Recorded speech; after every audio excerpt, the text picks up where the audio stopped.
دن کے 11 بجے ہیں۔ السلام علیکم، یہ ریڈیو پاکستان ہے۔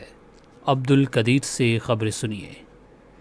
اہم خبروں کا خلاصہ۔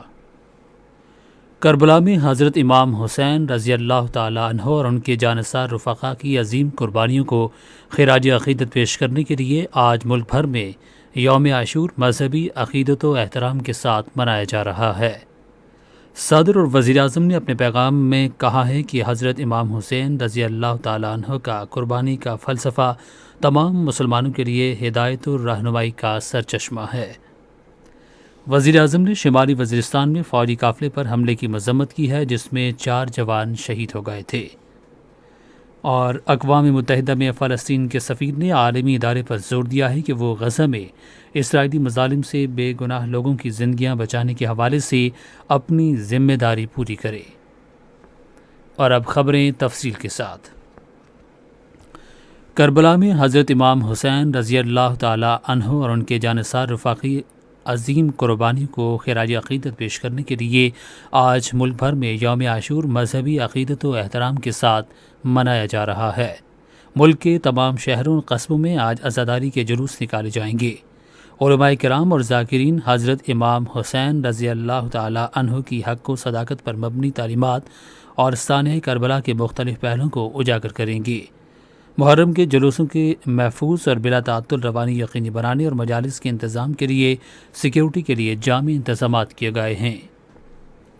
صدر ڈاکٹر عارف الوی اور وزیر اعظم شہباز شریف نے یوم عاشور کے موقع پر اپنے پیغامات میں کہا ہے کہ حضرت امام حسین رضی اللہ تعالی عنہ کی قربانی کا فلسفہ تمام مسلمانوں کے لیے مشعل راہ ہے۔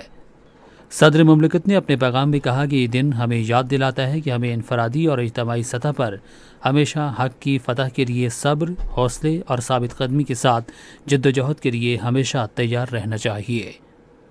وزیر اعظم نے ٹویٹر پر اپنے پیغام میں کہا کہ انسانیت کو متعدد چیلنجز کا سامنا کرتے ہوئے رکاوٹیں ختم کرنے کے لیے حضرت امام حسین رضی اللہ تعالی عنہ اور ان کے جانثاروں کے مثالی کردار سے رہنمائی حاصل کرنی چاہیے۔ انہوں نے کہا کہ صبر و تحمل، وفاداری، اتحاد اور رواداری کے ذریعے تقسیم، انتشار اور افراتفری پھیلانے والی قوتوں کو شکست دی جا سکتی ہے۔ وزیر اعظم نے کہا کہ انسانیت کو مساوات اور آزادی کی بنیاد پر نئے عالمی نظام کے لیے حضرت امام حسین رضی اللہ تعالی عنہ کے پیغام سے رہنمائی ملتی رہے گی۔ ضلع شمالی وزیرستان کے علاقے میر علی میں ایک فوجی قافلے پر خودکش حملے میں 4 فوجی شہید ہو گئے ہیں۔ پاک فوج کے شعبہ تعلقات عامہ کے مطابق خفیہ اداروں نے خودکش بمبار اور اس کے تربیت کاروں سے متعلق تفصیلات معلوم کرنے کی تحقیقات شروع کر دی ہیں۔ ISPR نے کہا کہ پاک فوج دہشت گردی کے خاتمے کے لیے پرعزم ہے اور ہمارے بہادر جوانوں کی قربانیاں رائیگاں نہیں جائیں گی۔ وزیر اعظم شہباز شریف نے شمالی وزیرستان کے علاقے میر علی میں ایک فوجی قافلے پر خودکش حملے کی سخت مذمت کی ہے۔ ایک بیان میں انہوں نے حملے میں 4 فوجیوں کی شہادت کے واقعے پر دکھ اور افسوس کا اظہار کیا۔ دہشت گردی کے خاتمے کے لیے قوم کے پختہ عزم کا اعادہ کرتے ہوئے شہباز شریف نے کہا کہ دہشت گردوں کو اپنے مذموم عزائم میں کامیاب نہیں ہونے دیا جائے گا۔ انہوں نے ان فوجیوں کو شاندار خراج عقیدت پیش کیا جنہوں نے دہشت گردوں کا مقابلہ کرتے ہوئے اپنی جانوں کا نذرانہ پیش کیا۔